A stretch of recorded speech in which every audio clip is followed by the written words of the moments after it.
Hello, everyone, and welcome back to Black Mental Health Matters. I'm Dr. Carrie Ann Williams, and this is a talk show that's about everything related to mental wellness in the Black community. So if you have a question or comment throughout the show, just drop it in the comment section. I'll be able to see this. It's streaming live on YouTube and Facebook. So thanks for joining us. And guys, today on the show, I have Mr. Martin Henson. Welcome to the show. Hey. So Martin Henson is a community organizer and an activist. He's a speaker, and he's the executive director of BMEN, which is the Black Men Engagement Network. It's an inclusive organization bringing Black men together to talk about and work through issues that often aren't discussed openly. So Martin has spent the last 10 years advocating for Black lives, addressing the systemic issues that affect Black and marginalized groups through both conventional and unconventional avenues. Using his background as a mental health counselor, Martin is able to add nuance and clarity to the way we support the livelihood of Black people. Through seminars, community events, rallies, and curriculum development, Martin has worked with thousands of people around prison abolition, the fight against white supremacy, and lifting up Black communities. He has worked extensively with the Black Lives Matter Boston chapter, and he's also a restorative justice coach working with various institutions in and around Boston. So he's been doing a lot of work, and you've had BMEN for like 3 or 4 years now, right? Yeah. Yeah. So tell us a little bit more about yourself and how you came to become an advocate and start BMEN. Yeah. Martin Henson, he, him. How I started to do it, I thought about it. It was something that was really kind of natural to me to be supportive and think about people in different ways being valuable. Because when I was younger and I had calamities happen in my life, my dad passed when I was young. I remember being surrounded by men in my family, men in my community. And that carried in kind of this urge to like kind of hold the men close and be supportive and really be in community. And that compounded with, having a few losses of brothers that was really close to me. Suicide being the case for some of them, Pascal Walker, Kahar Charles, lost another friend, Darrell Mix, all these people who are really champions and representative of the things I care about.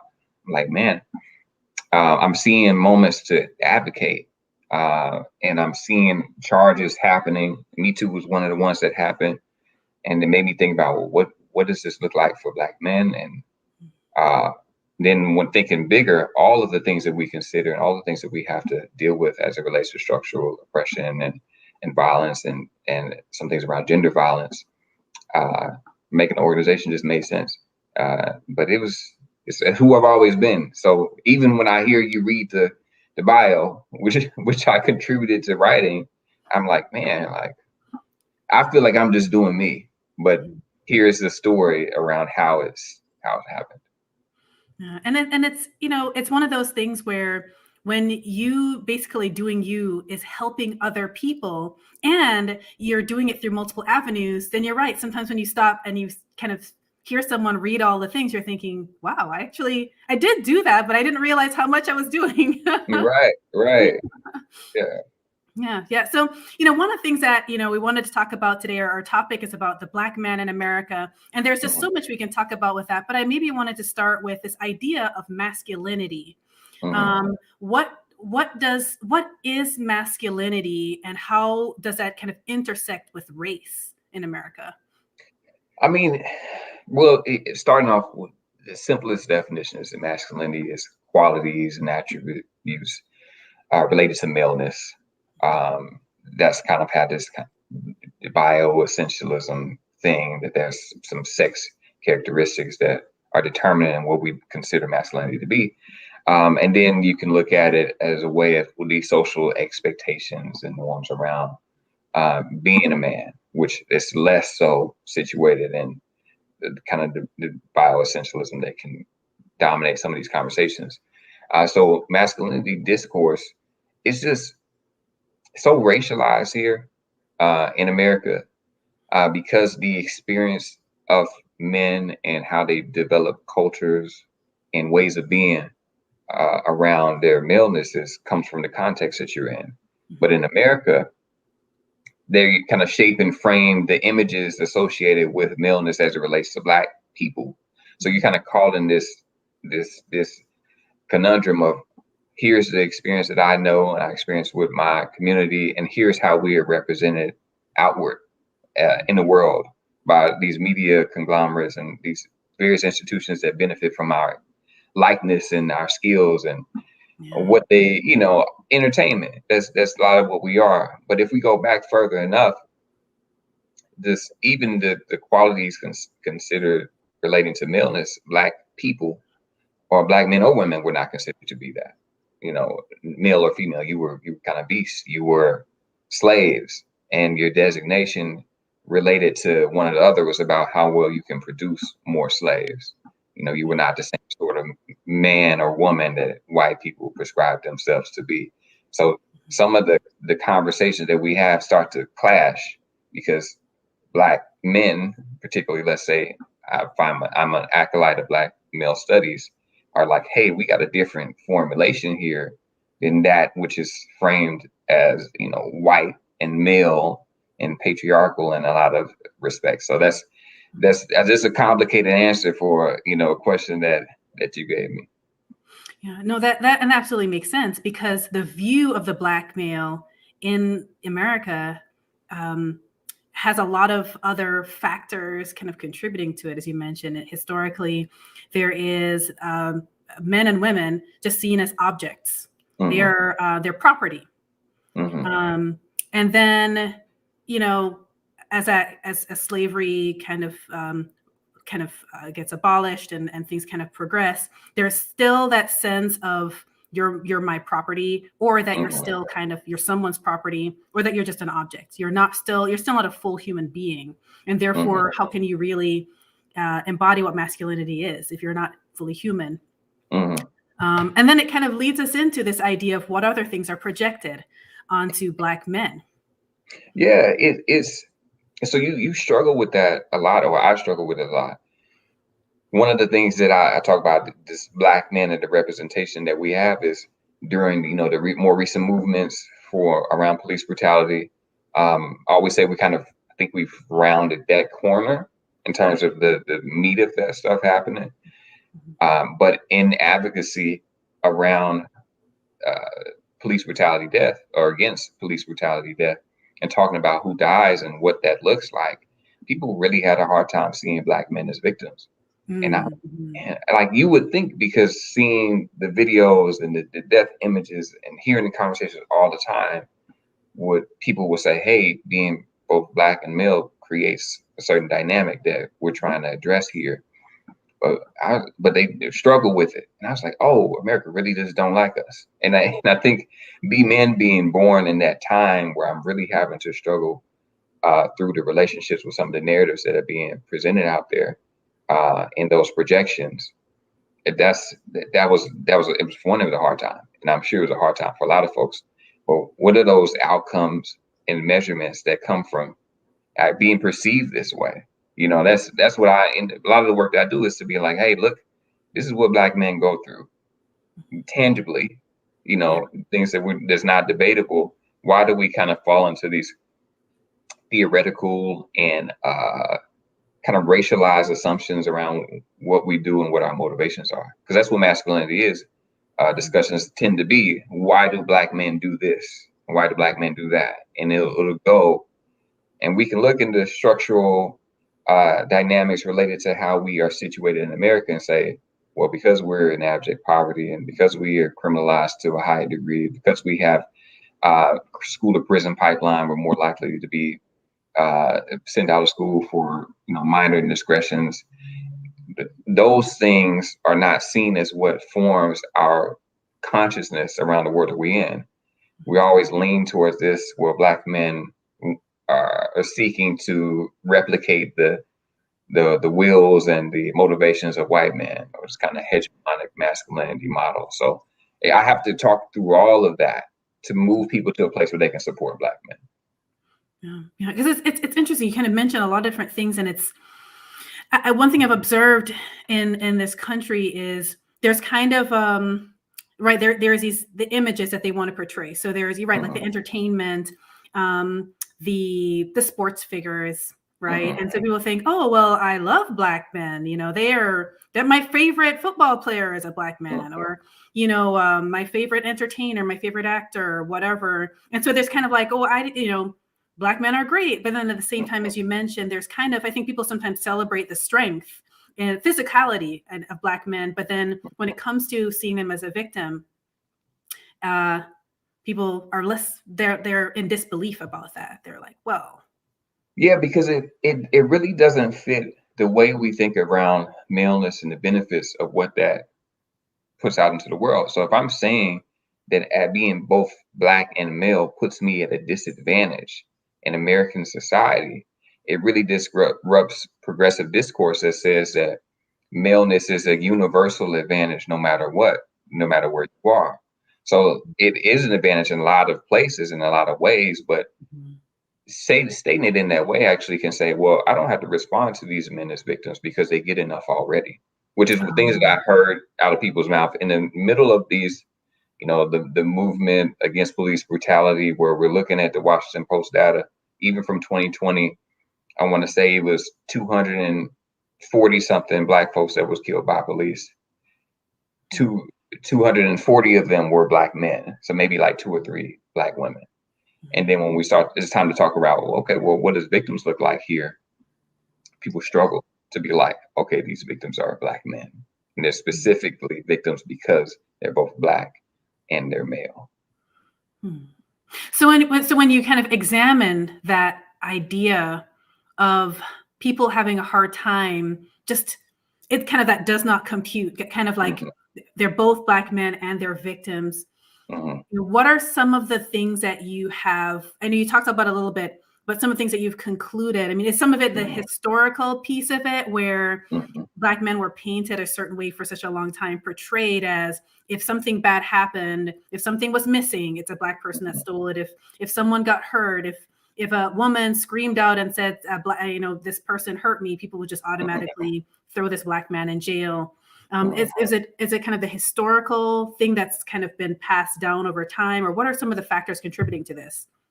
I mean, what I'm really saying is that how Black men have been perceived and conceptualized hasn't really changed. It's been the same. We look at the numbers, at least let's say Washington Post data around police deaths, which doesn't compile every type of death that you can have in police custody, but the ones that they have, up until then, until that became more visible, people were saying that Black men were not victims at a higher degree because, and we're just focusing on it because they're men. Like, these are some of the assumptions that people, until the data came out and then, the narrative started to shift. I'm like, man, we overwhelmingly represent this.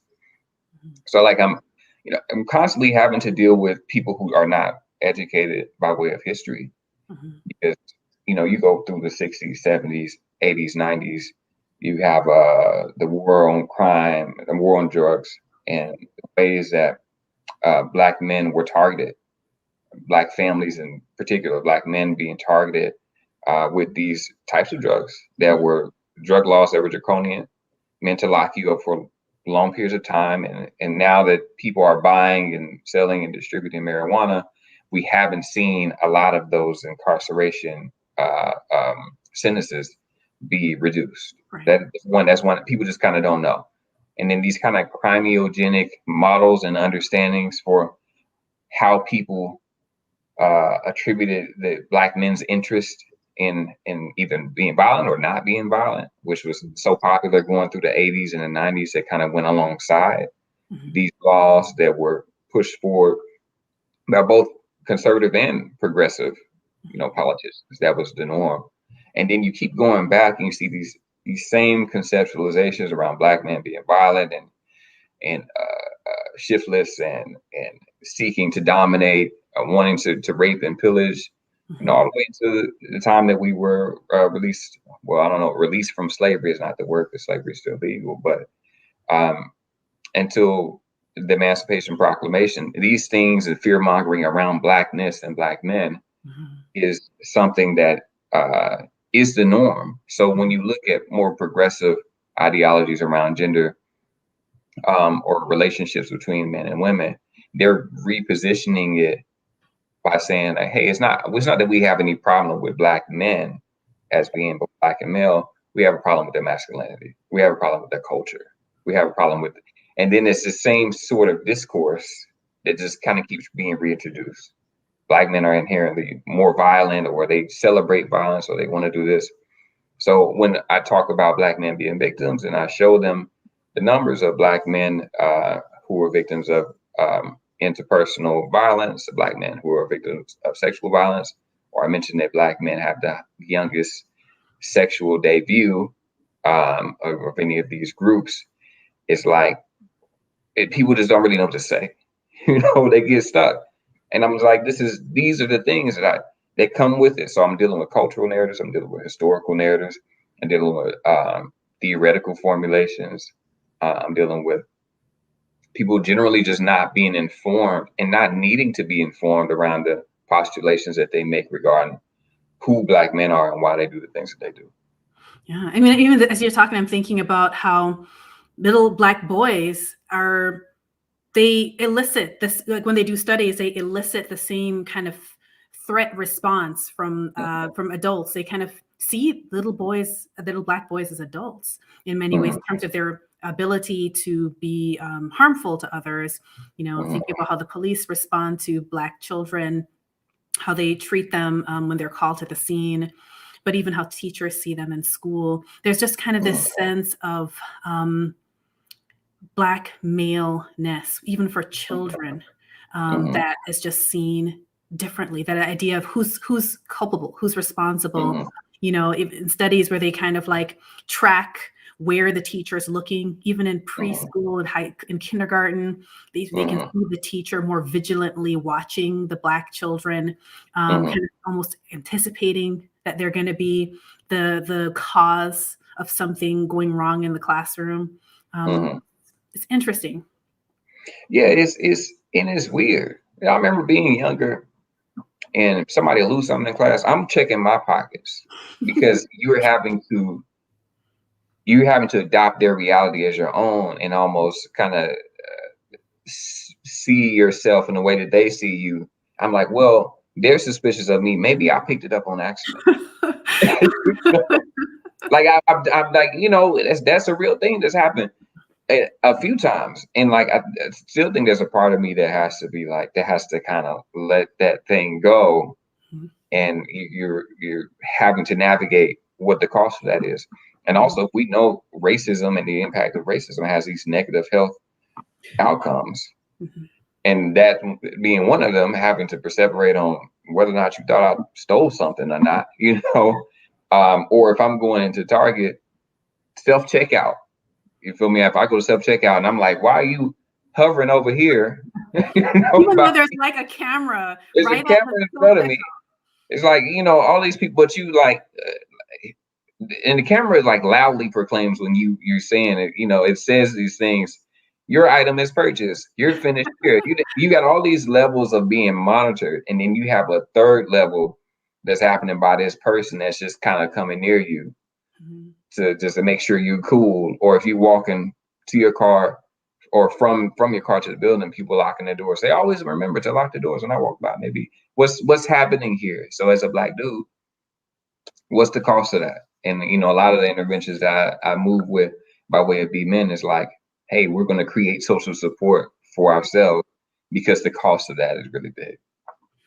And as you kind of mention about the cost and what's going on. And I even think about a story. I didn't get to even read the full story, but there was a story about some men who were returning a TV to Best Buy, and people thought they were stealing it. And it's like, well, how are they going to steal in a reverse? If they're bringing it into the store, why do you think they're stealing it? And it's just, again, this assumed criminality. And maybe it makes me think about this idea of trauma, right? And this idea of the trauma that Black men experience, and the responses that people have to trauma, right? So these kinds of things at the earliest stages, when you're a child and you already kind of absorb these messages that people are watching you, people don't trust you, even though they don't even know you, that's going to lead to a lot of anxiety. So from the day one, you're kind of like anxious and a bit more vigilant. But then as that progresses, it actually does lead to toxic stress and trauma. Right. But people don't really see Black men as traumatized. They No. they don't see, oh, maybe the reason he responded this way, it's a trauma reaction, it's a fight flight response. They're like, nope, he's this, Black men, no trauma. It is this person is trying to kind of pull one over on us. He's trying to steal something. He's trying to run away. He's trying to fight. It's not a trauma response. It's a criminal response. Any thoughts about that, or do you talk about that in BMEN? Yeah. So a lot of Black men have this large unmet need for trauma response and trauma services, and that they haven't had. I want to say somewhere between 50 to 70% of Black men are dealing with that. And when we discuss trauma, we don't talk around when we see men a certain way, we don't acknowledge what we do to deal with the trauma. So our internalized and externalized informal systems of support, whether that be the barbershop, whether that be church, whether that be basketball, whether that be going out for drinks, whether that be calling friends, all of these ways that we gather to offset the cost of that trauma, for one, is important.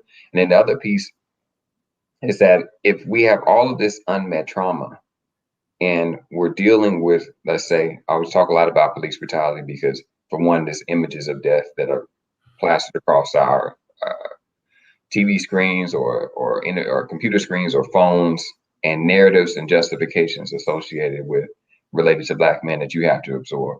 So for me, putting myself as the example, there's probably 5-6 year period where I've seen something around a Black man dying every day, whether it's an image or a conversation, or there is something every day that doesn't happen for any other group. You don't see pictures of white women who have died by any means. Not going to see that. They're not going to show you because they feel like it would be too damaging to a particular part of the population to see it. But once Black death comes around, it's subject for entertainment and discourse and having to debate and deal with the reality that your life is up for as a conversation topic, and you have to see it and view it. That's, for one, that's a PTSD. It can lead to PTSD related problems because you're having to witness an event of somebody dying that could be related to you. And then that's on the DSM as part of the things that can cause problems. So if we're having that as a part of our trauma narrative, if we're being impacted by the system, let's say police brutality, most victims of police brutality don't die, they go to jail. You go to jail and you have these systems that are largely not supportive. Prison is obsolete as a model, and I really move hard into thinking about alternatives, not just because Black men are they have these informed networks that we need to do more because it's just not enough support. It's not enough psychiatrists, not enough counselors, but also the system itself is the cause of harm within as it relates to our people. So if we talk about all of these things, you got all these trauma narratives and trauma impacts, from seeing the way that you discussed to the way that the prison industrial complex work, to not having the same levels of education, having lower social mobility, lower life expectancy. And also we know that Black men were some of the biggest people to be lost during COVID. And then when you're ready to talk about it as a victim, somebody saying, nah, you're good because you're a man. You don't need that. So you have to really, you having a conversation where you're educating people about what trauma is and these adverse impacts from a particular event, to how to advocate for an issue, to what actually resolves the issue. And then you want to get all those resources and give it to the people who need it. So there's so many levels of education and discourse and consciousness raising that has to happen for brothers just to have a better outcome. This is, before anything even happens, just the conversation that is dispelling myths is so important for us to get what we need as it relates to trauma. And there's so much with that. I'm kind of thinking about two questions at the same time, but one of the things I think about is what is helpful? What what do Black men respond to when it comes to trying to provide resources? You know, do you ever get kind of that like resistance, like, no, it's okay, I'm good, I don't need any support, I don't need to talk about anything? Or is it more a response of, I'm so glad that there's somewhere to kind of talk about this? You know, let's have this meeting, let's have this forum, let's have this group, let's go on this, you know, this event together. What kind of response do you get from, you know, from Black men that you've been working with? So I can speak from it from a few different levels. One of them is kind of what I've seen the research report around what men respond to, and the other one is what I've seen more informally. I'll start with the things that are more informal. What I notice about men is when I talk about you know, health-seeking behavior, whether it's hospital or mental health. Let's say mental health because it has more stigma. I can say men should go to therapy. And they be like, yeah, sure, cool. But if I say I've gone to therapy, it's far more impactful, and it's far more likely to lead to them being inquisitive around, hey, how did that happen? What was it like for you? How do I do that? You know, so men respond well to kind of another man being vulnerable around a struggle, and then giving them an opportunity, as opposed to being like, you should just do this because it should be done. You know, so that the influence of other men responding supportively is really, really important. So I struggle and I get frustrated with models that kind of have this punitive, retributive approach towards men, or something similar to the war on drugs model. It's just like, hey, just go to the doctor. Just like they used to say in the war on drugs, like, just don't do drugs. You know, if we say it loud enough, like, you make it cool to say don't do drugs, like just stop. Yeah, you know, and the same is true for men and their needs. Giving them a path and really relying on the values that they have, going back to masculinity, and they encode within themselves as being important. Hey, you feel like respect is important. Cool, I can frame this in a way to connect with you. You feel like family is important. I can frame this in a way to connect with you. You feel like leaning into the masculine norms that you have developed for yourself as a Black man, and finding a way to attach these health-related behaviors to that is the way that we do it. What doesn't work is when you tell men, hey, just stop being violent. Like, this is it's not this simple. And for two, it's like, if that was our solution model for everything, then and it worked, we wouldn't have any problems. And that doesn't work. So I think that's normally what I think about when we talk around these things. What I find very often is that when I start talking around the need for support and advocacy for Black men, is this kind of idea of like, well, what about Black women? Well, if we're doing for them, this assumption as if we're not going to be able to cater to the needs of Black women, because we are in a moment where we're talking specifically more in a very public way around what do Black women need. So like, those are the conversations I find that tend to be more complex. And when I talk about victimhood, and I'm like, hey, these men are having the same issues as you, but they're never going to identify themselves as victims. And we know that these issues are specific around poverty and segregation and racism that we're all coming through. And I'm like, hey, we're more alike than we are unalike.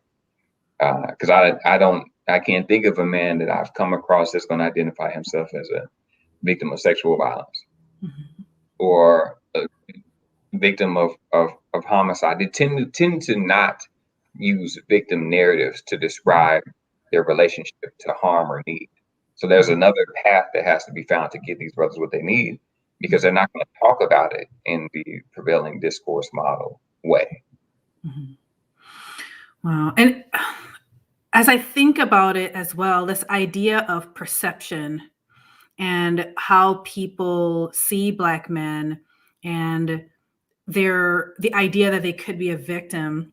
The other thing that, you know, came to my mind is this idea of, again, othering groups and perception. So for example, if there's a case where somebody has broken the law and Mhm. the judge is the same race as the person that is kind of the defendant, I suppose.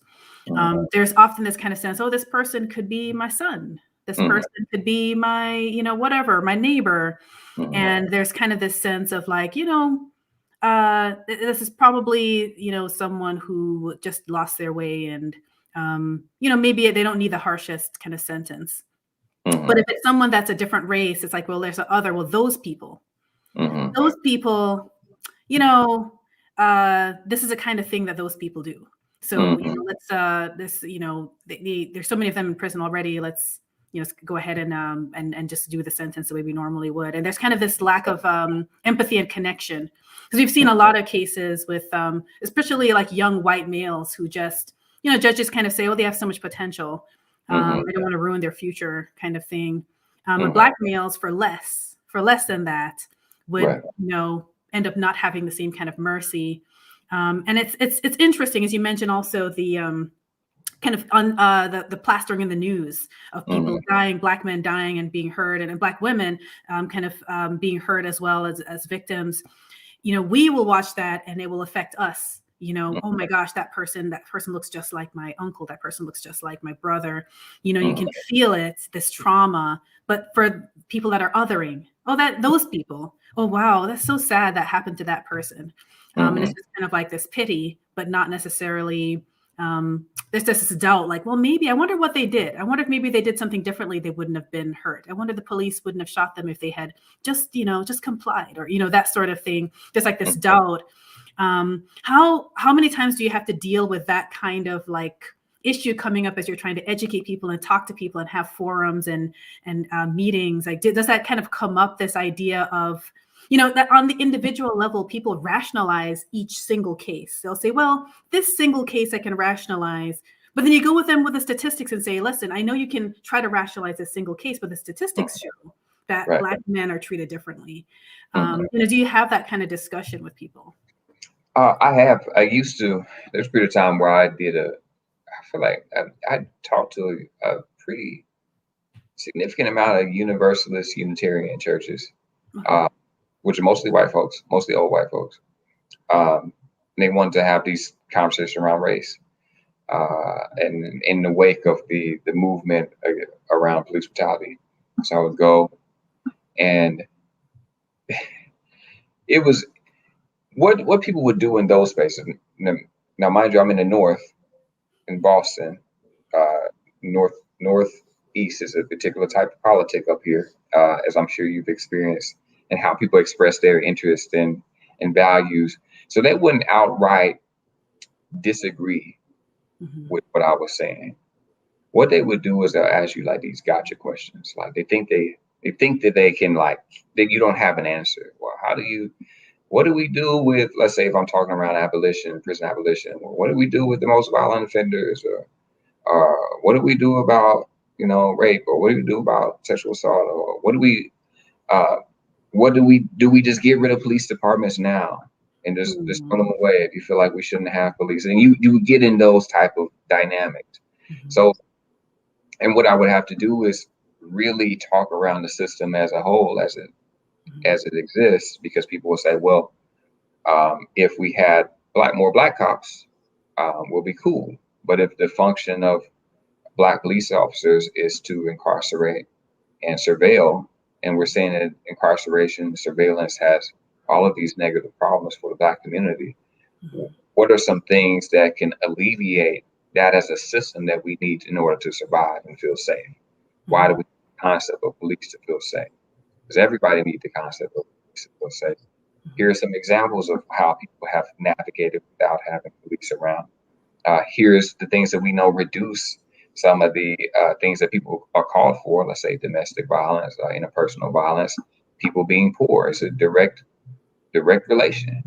Or Mhm. if we have these rules relative to, let's say, Section 8, where you can't have too many people living in your house and they live it out on the street and they got to hustle to get all. When you start to pull the system out, instead of this, well, they seem like a nice guy. Why didn't they just do like this?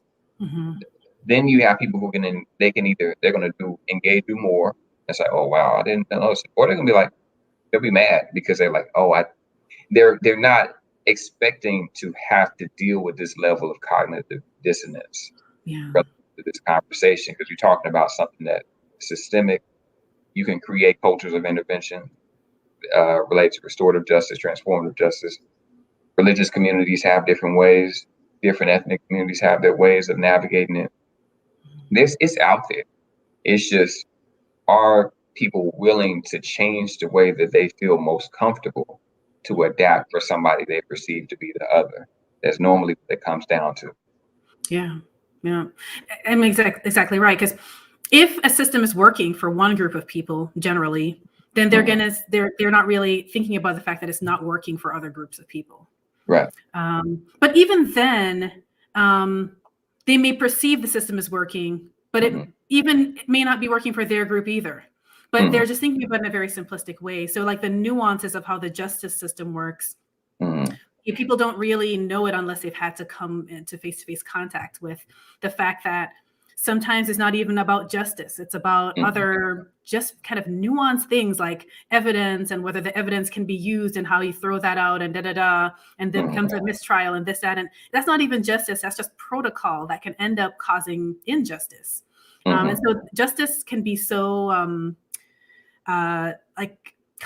complicated. And I think we think of the police in a very simple way, like, oh, they're in a kind of almost like a fifth grade way. The police are there to protect you.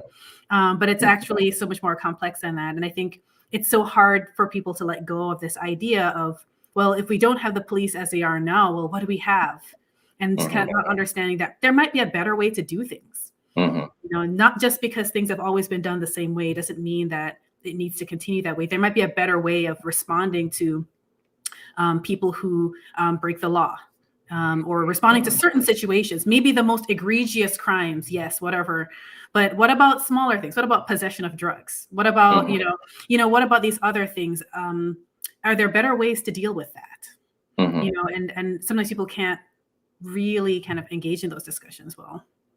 Yeah. They really struggle. And I think I'm really fortunate. I'm really blessed to be in a space where I've kind of sat across a few different sectors, and I've done a lot of this stuff, and I've talked to so many different types of folks that I can speak to. Okay, I feel like you're moving like this over here. I can hit you with this. If you're coming at it from this angle of, let's say, community intervention, I can talk to you like this.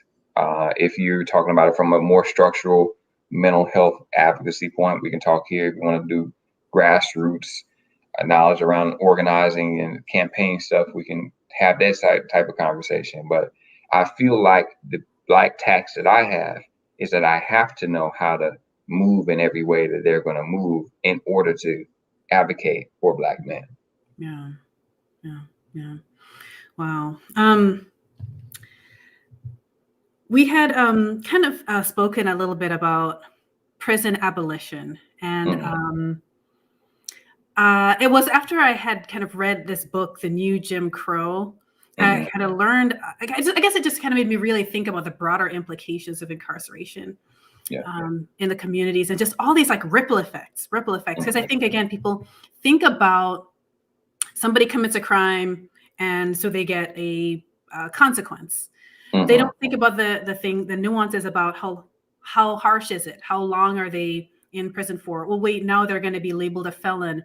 When they come out, if you're a felon, you can't have certain jobs. There's a lot of kind of issues that end up happening. So for the amount of time that you're in prison, now your family, you're not with your family. So your children don't have a present father. Then you go back, their father's present, but now they're labeled a felon. And so you can't have certain kinds of housing. You can't have certain kinds of jobs. You're kind of in this bad situation.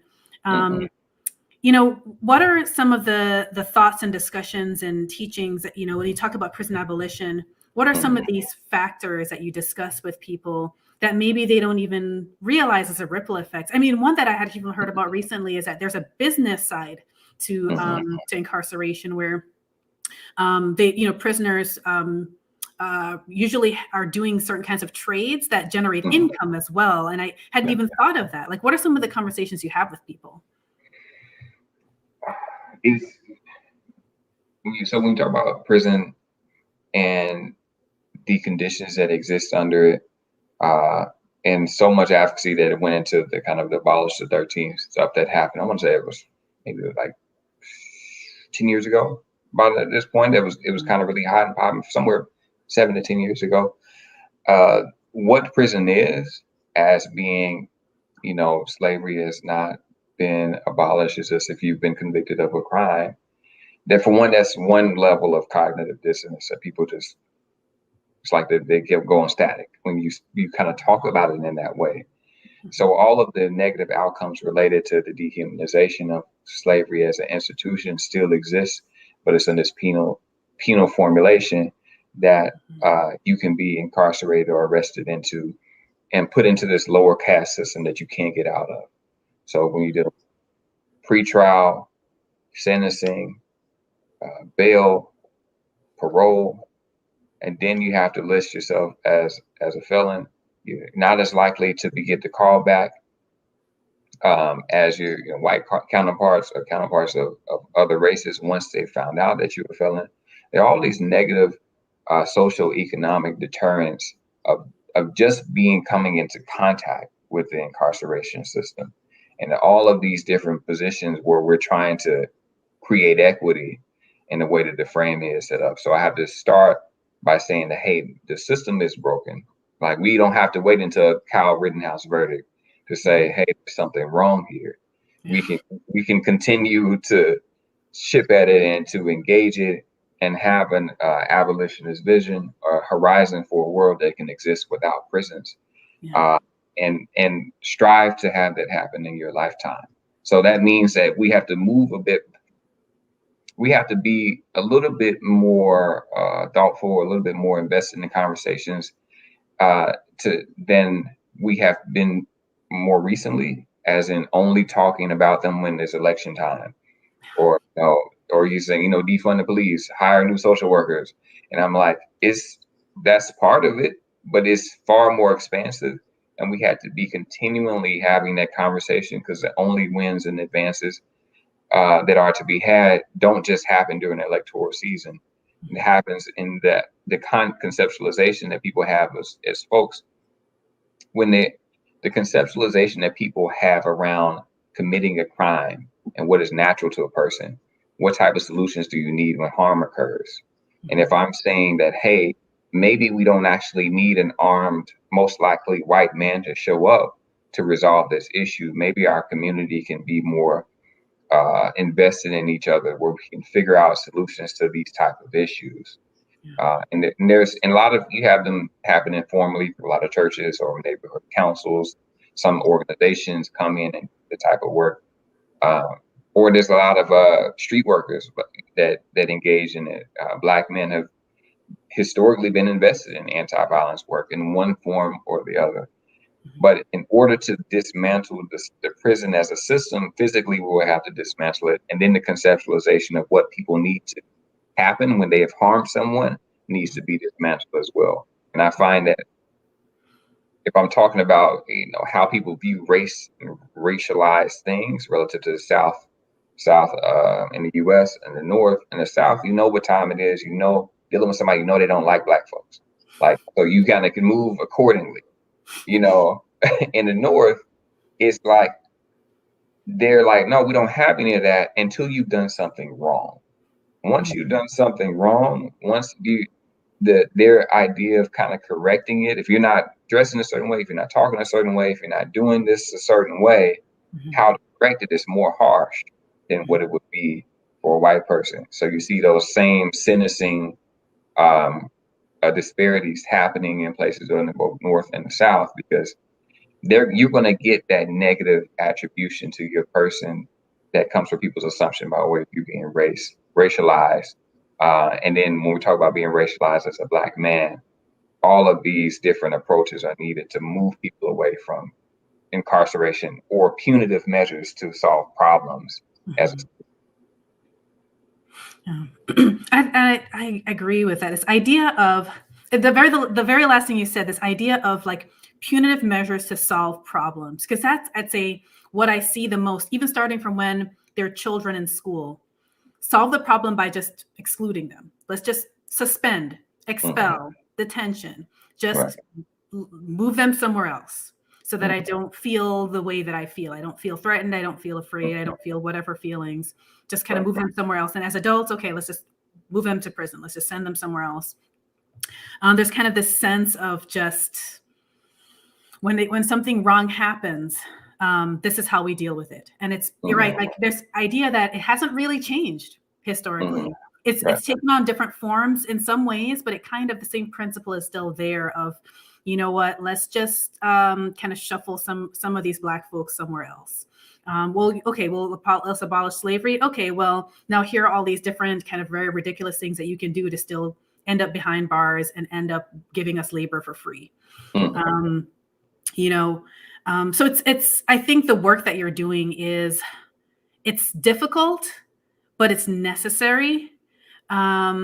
And as we kind of come to a close, I just want to ask a couple of questions, which is, what are some of the things that you're working on right now with BMEN? And also, I want to ask what you find most rewarding about your work. What kind of keeps you going? I mean, I guess maybe that's a kind of a dumb question, but what keeps you going? What makes you feel rewarded? And what's coming up next for BMEN? Yeah. So BMEN Foundation, we have our monthly meeting every second Sunday, 5 to 7. That you can find it posted on, Eventbrite or BMEN's website, bmenfoundation.org.